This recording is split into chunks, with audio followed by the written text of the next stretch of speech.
konsultasi online gratis, tapi tidak usah tanya obatnya apa gitu. Ya. Nah itu yang susah kadang juga gitu pengalaman profesi kita itu sebenarnya kayak dianggap sebelah mata gitu.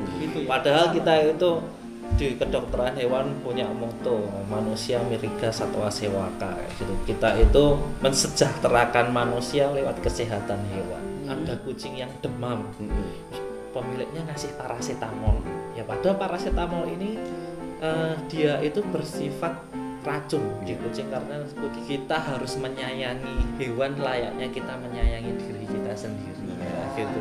Karena untuk pecinta hewan lakukan vaksinasi secara rutin gitu. Karena itu salah satu pencegahan untuk penularan penyakit.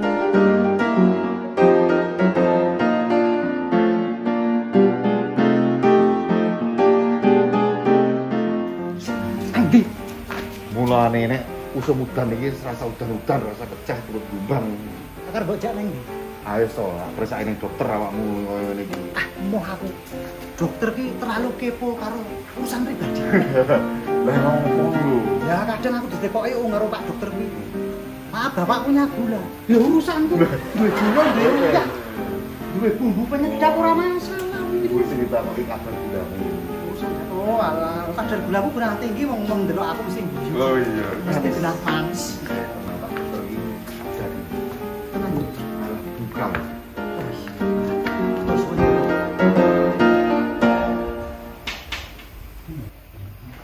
Monggo. Nggih, monggo. Wonten ing Dokter Chandra. Dokter Chandra. Monggo. Ini dokter hebat. Hebatnya? Ini tanpa wawancara dengan pasien, beliau tahu. Ayo wis to. Penyakitnya tahu kan? Enggak, wis Ini dok, teman saya itu nggak enak badan, hujan-hujan. Ini mau diobati di sini. Nggih. Enggak perlu ngobrol dengan pasien ya, Dok? Iya. Sudah tahu penyakitnya? Nggih. Dokter Chandra. Canggih. Saya dokter hewan. Loh, ya kok dokter hewan? Anjir, saya dokter hewan. Jadi saya nggak usah ngobrol sama pasien, saya bisa. Tahu penyakitnya? Anjir. Tahu. Ya aku ki kok padake bajing tau. Ya gini kan awak, kowe mau dokter Chandra. Aku ki menungso ya. Dokter wedi mau. Ya maaf, Dok. Ya wis, enggak apa-apa ya mumpung kita sudah sampai di sini. Iya. Kalau masalah dokter hewan, saya tuh punya open-open, Dok. Ya, saya juga dok. Saya burung kicau. Oh, Kita. Kita. Wah, Abu kucing. Iya. Terus si Yudis itu tumo. Macam-macam open-open. Ya. Gitu kita ngobrol boleh sama dokter, Dok. Iya. Oh ya. sakit. Sakit nggih. Di sini dok. Jangan. Oh. Niki kalau nimbang. Jadi di mana kalau boleh? Monggo. Oh, di sana. Ya, ya. Nah, Om, kita sudah ada di tempat praktek dokter hewan yang ada di Kabupaten Karanganyar. Kita bertemu lagi dengan orang-orang yang jos di Kabupaten Karanganyar. Ya, Betul. tapi sebelumnya konco kenje semuanya, kita sudah lama tidak bersua ya. Karena tahu sendiri wong abu saya nggak tahu repot apa ora iki wis suwe banget. Tapi kita tetap ketemu lagi konco kenje semuanya di acara Crigis Lo. Cerita gagasan dan inspirasi deh sedulur. Tentu saja di YouTube channel Berbagi Cerita.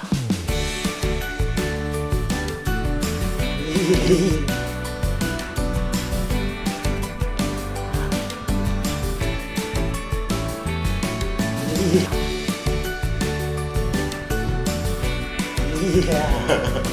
Nah, Wilujeng sehat selalu nih dokter. Alhamdulillah Ya, sehat. Dokter Nggih. hewan. Ini dokter Chandra kalau Iya. nggak salah. Nggih. Dokter Chandra itu nama panjangnya? Saya nama panjangnya Franky Chandra Parlinda. Biasanya dipanggil sama teman-teman kalau enggak Chandra ya Condro. Oh, nggih. Enak dokter Chandra aja ya. Nggih, Kayak monggo. dokter kecantikan ya. Ya, gini dok.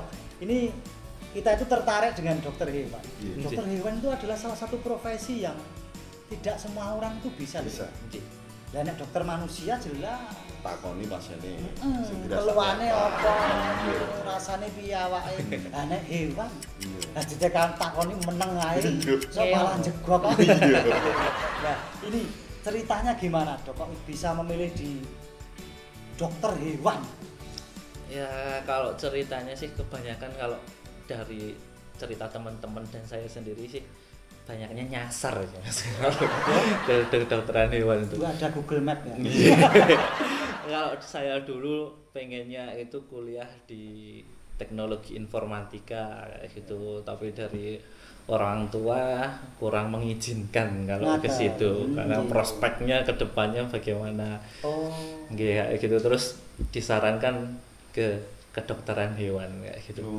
Karena ya di rumah dulu asli saya Ponorogo, terus dulu itu waktu saya baru mau masuk itu prospek pengembangan sapi perah lagi tinggi di tempat saya gitu.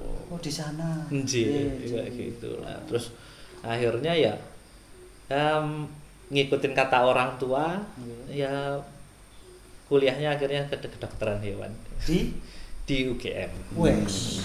Kok nggak jadi rep ya? Nah, tradisi tetap. Tradisi tetap. Itu di UGM, dokter hewan. Nah, saya awalnya dari D3 Mas kayak gitu. D3 dulu kayak gitu dari D3 terus lanjut S1-nya di Surabaya sampai lulus dokter hewan. Terus susah, Dok. Ya, susah gampang gitu. Ya susahnya ya seperti yang bilang tadi, karena pasien kita itu enggak bisa ditanya keluhannya kenapa gitu. Demam atau enggak, pusing atau enggak kayak gitu. Jadi ya skill kita ketika pemeriksaan fisik itu sangat dibutuhkan gitu. Pemeriksaan klinisnya bagaimana, suhunya bagaimana dan sebagainya gitu. Saya tuh pernah dengar cerita ini asli nih Bu. Toko pakan manuk Karangpandan itu kan punya burung murai. Itu kan megap-megap. Lah ngopo megap-megap? Mbah mangan watu apa. Dibawa ke sini itu sembuh. Sama dokter itu loh yang ganteng, Dokter Chandra. Aku batin iki dokter apa keturunan Nabi Sulaiman. Saya ngobrol karo kewan terus ngerti solusine aku. Ya manuk sisa. Karena itu ya Mas, satu karena kalau kita punya pasien kayak gitu, kita harus tahu dari habit kebiasaannya dia bagaimana, pemeliharaannya bagaimana. Itu harus tahu semua. Jadi burung ini kebiasaannya kalau dijemur berapa jam, di literatur disebutkan berapa jam, pakannya seperti apa, kebutuhan nutrisinya seperti apa.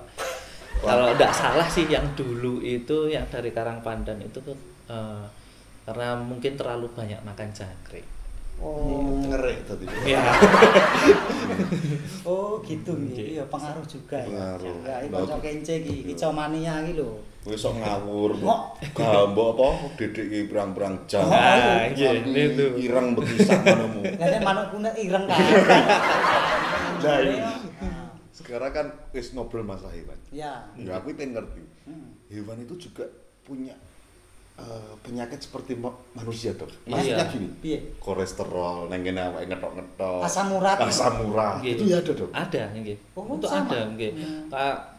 Semisal kayak katakanlah asam urat kayak gitu. Ya terbanyak sih kayak anjing yang usianya tua ya sama kayak di manusia, terus konsumsinya dia sama anjingnya sukanya makan hati ayam gitu.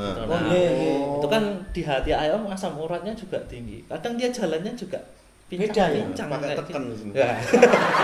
Sepuh gitu juga. Dan berbagai macam penyakit itu juga ada yang menular dari manusia atau dari hewan ke manusia juga ada. Itu juga cek darah gitu, Dok? Nggih, sama cek darah, ronsen, USG. Opnam ada juga yang dipasang info. Juga itu, Dok. Di belakang juga ada. Terus keluarganya sini nilai rantang. Jam besuk. Itu yang diharapkan. Untuk dokternya. Nggih. Ya, itu menarik sekali ya dengan Dokter Chandra ini spesialis hewan. Lah ini, Dok. Kalau dari tadi kan Dokter Chandra itu ngomong tentang sukanya terus. Sukanya dokter hewan itu apa tuh, Dok? Biar konco kece juga paling ndak lah. Oh iya ya, aku ya tertarik. Aku nek ora dadi ngene iki aku jane ya dokter hewan di sini. Jadi binatang terkenal. Sapa sing ngratak openke ning omah? Tikus, tumo, rambang, cacing kabeh tak openi kanthi apik. Nganti metu getugete sete ngono kuwi ya. Piye? Wong iki ngopo? Aku mikir carane ngopenine piye ngono. Ya sih pokoknya anggere kemproh ngono ae metu dhewe. Sukanya apa jadi dokter hewan? Kalau sukanya ya berhubung dulu saya sendiri yang saya alami ya saya dulu tuh nggak begitu suka sama hewan gitu. Sebenarnya gitu. Sebenarnya ya karena itu tadi tuntutan profesi ya akhirnya. Jadi ya akhirnya kalau sekarang ini kayak saya meriksa hewan kayak gitu terus melihat kucing atau anjing atau pasien yang lain rasanya kayak ketemu keluarga gitu rasanya. Jadi kadang ada pasien yang sudah sering kesini gitu kita sampai hafal namanya siapa umurnya siapa kayak gitu melihat dari kecil sampai dia tumbuh besar kayak gitu rasanya ya kayak keluarga kita yang lama nggak ketemu gitu pas ketemu gitu. Ada yang rawat inap sampai berbulan-bulan di sini kayak gitu dari sakit sembuh sampai nunggu dijemput pemiliknya karena pemiliknya di luar kota kayak itu pas waktu pulang ya enggak sadar kadang brepes gitu. Oh iya, semedot. Luar biasa ya Dokter Chandra ini ya. Gitu. Kan itu sukanya ya Mas. Kan duka juga mesti ada. Ya ini. Ya kalau dukanya ya banyak sebenarnya. Ya katakanlah kalau duka profesi kita itu sebenarnya kayak dianggap sebelah mata gitu. Gitu ya. Padahal kita itu di kedokteran hewan punya moto manusia miriga satwa sewaka gitu. Kita itu mensejahterakan manusia lewat kesehatan hewan. Gitu. Nah, itu banyak orang awam yang tidak sadar kayak gitu seberapa penting sih dokter hewan itu sebenarnya untuk masyarakat. Misal kayak katakanlah penyakit antrak, itu kan penyakit antrak ditularkan dari hewan ke manusia lah. Kalau tidak ada dokter hewan yang menelitinya, kayak gitu. Apa ada yang menemukan? Nah, kayak gitu. Atau penyakit yang lain, semisal katakanlah ya bukan penyakit dari katakanlah ayam potong, itu dari yang mempersiapkan kesehatannya untuk layak dikonsumsi, itu kan juga dari dokter hewan juga. Kita ada namanya withdrawal time kayak gitu. Jadi setelah dikasih obat ada toleransi beberapa lama kayak gitu, katakanlah 1 minggu baru bisa dikonsumsi. Nah kalau tidak ada dokter hewan, peternaknya ngasih obat terus tidak ada yang ngontrol, yang jadi korban yang konsumsi yang makan akhirnya nanti ada resistensi terhadap obat dan lain-lainnya itu. Jadi bisa dikatakan mungkin orang yang terkena sakit karena konsumsi hewan itu mungkin nggak ada pengawasan sebelumnya ya dok dari dokter hewan ya bisa jadi kalau penyakitnya itu yang zoonosis atau menular dari hewan ke manusia itu bisa gitu ya. Kadang daging yang dimasak kurang matang itu aja sebenarnya juga berpotensi untuk menularkan penyakit tertentu. Itu aduh dukanya kita tuh masih dianggap sebelah mata itu tadi, tapi sebenarnya kita sangat penting juga gitu. Kadang yang dukanya lagi pasien kita, kalau saya kan pasiennya banyaknya anjing dan kucing, ketemu pasien yang galak gitu, dicacak, digigit, hewannya, masa yang punya, ya ada kalah, gigit gitu dok.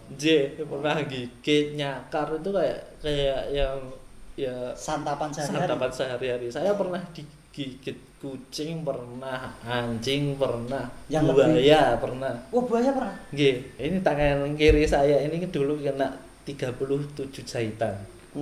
Digigit buaya. Pas periksa buaya.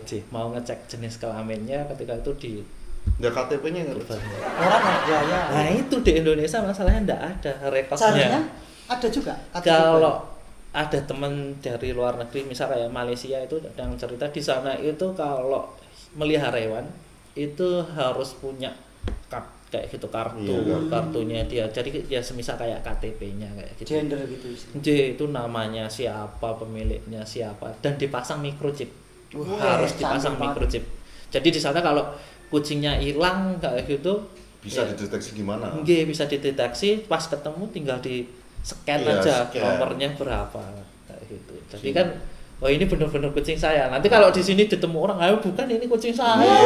Gitu mana buktinya gitu. Buaya sih. Kalau digigit buaya 37 jahitan. Waktu itu 2,5 meter. Buayanya? Buayanya sudah setengah. Sabar ya Mas, dokter. Kan bales. Lah Tripun lah gigit mah.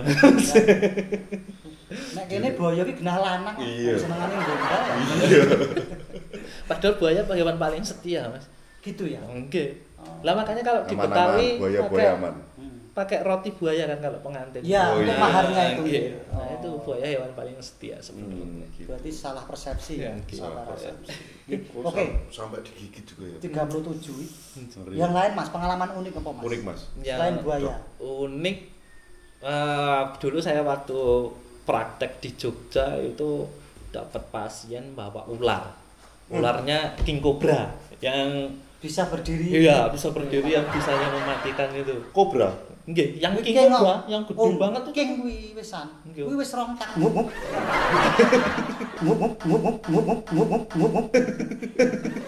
Kancane rembug. Kobra. Itu ceritanya lucu, Mas. Lucu ya, unik kayak gitu. Jadi ada pasien datang itu bapak sama anaknya kayak gitu. Terus bapaknya, "Mas, ini tolong dibantu nggih Mas dokter. Peliharaan anak saya ini sakit kayak gitu." Katanya sakitnya apa dok pas itu? Itu kan gara-garanya itu bapaknya belikan wadah baru, kayak gitu, wadah tempat baru. Nah di dalamnya itu ternyata ada lakban. Nah ularnya itu nempel di lakban. Sisiknya ada yang rusak, padahal ularnya ini kesayangannya anaknya. Gitu. Yuk, terus sudah tak periksa, ularnya king cobra. Ya berhubung saya dulu suka reptil juga, kayak gitu. Mboten terlalu kaget sebenarnya kayak gitu. Terus tapi kan karena ular ini bahaya, saya minta untuk Masnya ini, Mas tolong di handling, dipegang secara benar biar enggak bahaya. Nah, Masnya ngeyel yang punya. Wah, enggak dok, ini ular saya itu jinak, enggak apa-apa. Mau dipegang kayak apapun enggak apa-apa. Padahal ularnya udah gini-gini. Dia standby gitu. Saya cuma ngintip kayak gitu aja kayak gitu. Terus ya enggak Mas, karena ularnya ini kan berbisa, nanti kalau itu bahaya bisa sampai mengakibatkan kematian. Iya benar. Enggak apa-apa Mas, ini enggak apa-apa kayak gitu, dipegang. Ya akhirnya saya megangnya pakai cotton bud yang panjang gitu loh Mas. Kayak yang buat swab, tapi yang lebih panjang lagi kayak gitu, tak lihatin gini aja gitu. Terus yang lucu ya itu tadi bapak sama anaknya terus yel-yelan gitu. Nah iya. King cobra. Itu juga unik. King cobra open-openan. Nah iya. Nggih. Nah, ini gini Dokter Chandra. Kan banyak sekali konco kinci yang di luar sana itu juga memelihara hewan nggih. Nggih. Jadi mungkin perawatan untuk hewan yang sakit tuh pertama yang harus dilakukan di rumah itu apa ya? Jadi biar kita itu juga tahu. Kadang kan ngawur. Ada aplikasi obat manusia itu dikasihkan ke hewan kita. Akhirnya nanti terjadi hal-hal yang mungkin efeknya itu tidak baik. Jadi seperti apa ya, Dok? Ya karena berhubung di Indonesia itu sediaan obat untuk hewan itu masih jarang yang sesuai kayak gitu. Jadi sebenarnya di kedokteran hewan itu juga ada BPOM-nya untuk hewan, badan obat kayak gitu, pengawas obat untuk hewan, namanya ASOHI ya gitu. Nah itu masih jarang obat-obatan yang bisa lolos dari ASOHI. Jadi jalan satu-satunya kalau sediaan obatnya tidak ada, memang kita sebagai dokter hewan juga sebagian pakai obat untuk manusia, tapi kita konversikan sesuai dosisnya. Kayak gitu. Nah, padahal kadang kalau pemilik-pemilik yang tidak tahu, itu tidak tahu dosis, terus kontraindikasi, itu kan juga bahaya kayak gitu. Dan kadang ada obat-obatan yang dijual di pet shop yang itu tadi dia tidak lolos ASOHI, ternyata ada kontraindikasi sama hewan-hewan yang diberikan. Ya kalau untuk kita sebagai pencinta hewan atau hobiis, Perawatan yang bisa dilakukan di rumah ya sebenarnya itu kita rajin untuk memandikan hewan kita kayak gitu. Kalau untuk anjing kucing bisa seminggu sekali atau dengan catatan khusus ada yang sebulan sekali, terus vaksinasi rutin kayak gitu, terus obat cacing rutin dan kadang kita memang menyarankan untuk obat-obatan tertentu untuk P3K-nya. Misal ada kejadian keracunan, untuk diare dan yang lain-lainnya kita menyarankan. Tapi sebaiknya memang tadi konsultasikan dulu ke kita ke dokter hewan dulu nggih para hobis kayak gitu. Jangan asal langsung kasih. Langsung kasih itu bahaya. Kejadian. Oke, apalagi obat-obat yang disuntik itu kan mekanisme obatnya kerjanya cepat banget di tubuh. Nah, kita nyuntik selang sejam ternyata fatal. Nah, itu bahaya gitu. Kalau obat-obatan yang diminum mungkin toleransi obatnya masih agak lama. Oh, gitu. Ya, kayak katakanlah ada kucing yang demam. Terus pemiliknya ngasih paracetamol. Ya padahal paracetamol ini dia itu bersifat racun di kucing karena kucing tidak punya enzimatis untuk mencerna paracetamol. Padahal paracetamol itu obat penurun panas manusia. Nah, itu banyak kejadian. Akhirnya, Dok, sebentar Dok. Kok tahu kucing itu demam gimana Dok kalau di rumah? Ya, kalau itu sih biasanya kita kalau pemeriksaan kita lakukan pengukuran suhu dengan termometer. Gitu. Oh gitu. Tapi kalau mau kayak dipegang terasa hangat belum tentu demam karena suhu kucing relatif lebih tinggi dari suhu manusia atau suhu anjing juga relatif lebih tinggi. Tetap harus alat bantu itu dikempet di kakinya gitu. Betul. Kucing dan anjing dia lewat anal atau lewat anusnya gitu. Itu baru yang dia akurat. Nek kelek papat kok. Kayak papat kucing. Itu kejadian seperti saya Dokter Chandra. Jadi aku kan duwe opan-opan manuk, ora doyan mangan. Terus Tak kei jamu penambah makan. Penambah nafsu makan. Wah, langsung tak suntik sesuke mati. Waduh, aku ya. Tak kira aku ya pengen makan sehat, tapi ternyata enggak gitu loh. Iya, banyak kejadian kayak gitu nggih. Jadi kadang yang sering itu kucingnya kalau kita orang Jawa nyebutnya gudiken. Oh iya, yang penyakit kulit itu. Nggih, yang mengkorok apa namanya. Terus itu kan nggih disuntik, kadang disuntik sendiri emang ya itu salahnya obat-obatan sebagian obat hewan itu dijual bebas gitu. Oh gitu. Ya, nah, karena enggak ada apotek hewan, enggak ada gitu kayak gitu. Nah itu kadang belikan obat disuntik, nah ternyata kucingnya ini sedang hamil. Padahal obat ini enggak boleh dikasihkan kucing yang hamil. Atau nafsu makannya pas disuntik enggak bagus. Besoknya sudah malah tambah ambruk. Itu banyak kejadian kayak gitu. Berarti rata-rata yang dibawa ke Dokter Chandra ini hewannya itu sudah tidak begitu well ya? Ya tergantung ya. Jadi kadang ada yang hobiis sudah lama kayak gitu, pecinta hewan yang sudah lama mereka sudah paham kayak gitu. Oh kayak gini memang harus dibawa ke dokter hewan kayak gitu. Yang menjadi masalah itu biasanya yang hobiis masih baru, pecinta yang baru atau ya yang coba-coba gitu, senangannya coba-coba buka Mbah Google itu yang susah kayak gitu. Waduh, gitu. Resepnya lihat dari mana? Mbah Google. Kucing saya, teman saya diobatin pakai ini sembuh. Anjing saya tak kasih ini kemarin lihat di Google sembuh. Nah, tapi sembuh sekarang sembuh enggak? Ya enggak kayak gitu. Itu juga banyak kejadian kayak ya, gitu. Intinya gitu ya. Jadi obat untuk manusia mungkin lebih baik jangan sampai dikasih ke kecuali dengan pengetahuan dokter hewan. Konsultasikan dulu lah dengan dokter hewan langganannya kayak gitu. Boleh atau tidak aplikasinya bagaimana. Dokter hewan manukmu sesuk nek rada gembreges kuwi aja sing mbok kaya opo Mas. Oh ngono ya. Guntinge koyok tembak. Oke. Kok kaya wong mumet ta. Berarti Dokter Chandra ini termasuk dokter yang setiap hari itu buka konsultasi ya. Berarti sama itu pasien-pasiennya itu. Ya. Bukanya jam berapa Dok sih?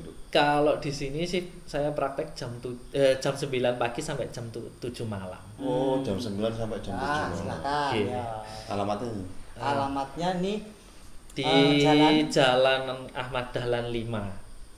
Karanganyar nggih, belakangnya Masjid Agung Karanganyar. Barat Masjid Agung Karanganyar. Konsultasi online gratis, tapi ndak usah tanya obatnya apa nggih. Ya. Nah, itu yang susah kadang juga gitu, pengalaman Dok, kucing saya gejalanya gini-gini, obatnya apa ya, Dok?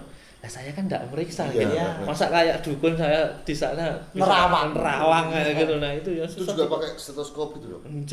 Komplit gitu. Komplit ya, itu tadi kadang kalau diagnosa penunjang ya kita pakai rapid test.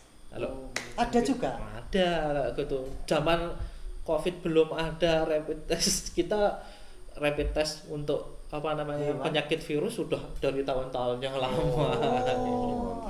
Berarti manusia kita termasuk terlambat. Buatan terlambat, boomingnya. Boomingnya pemakaiannya juga itu. Ada rawat inap juga ya, Dok, di sini. Operasi juga. Operasi sering gitu. Operasi guys juga sering. Karena ya kalau di sini yang paling sering ya steril, operasi kayak patah tulang mungkin kayak gitu. Ada juga hewan patah atau cedera mata yang harus diambil matanya, dibenturkan mata. Oh gitu, di sini juga lumayan ya, Dok. Bedah di sini juga iya, Mas. Komplit, Mas. Ya itu dokter hewan itu kalau di Indonesia harus bisa semuanya.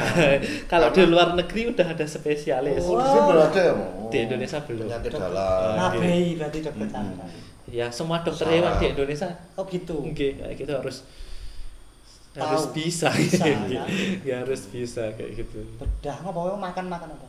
Di sini juga ada makanan. Makanan hewan, kucing, ya, komplit. Diantenan itu. Ya kan, nanti kan pas periksa terus makannya yang mana, Dok? Oh, yang itu. Iya. Makannya yang makannya peliharaannya.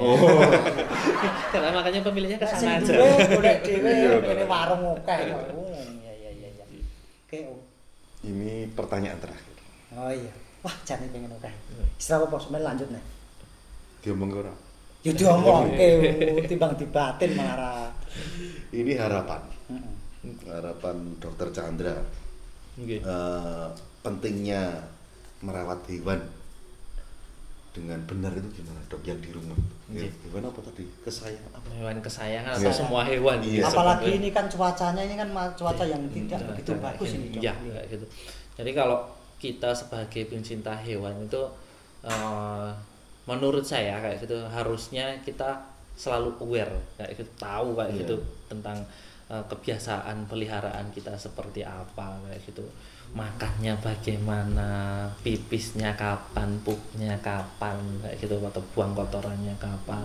Jadi kita tahu kalau semisal dia ada sesuatu yang tidak seperti biasanya, kita segera tahu. Oh, ini dia pipis ndak seperti biasanya, pipisnya ndak lancar, nyang-nyangan. Nggih, kayak gitu. Oh, nyeleneh gitu nggih, dari kebiasaan nggih. Dari kebiasaannya kayak gitu, itu segera dikonsultasikan sebelum terlambat nggih, gitu.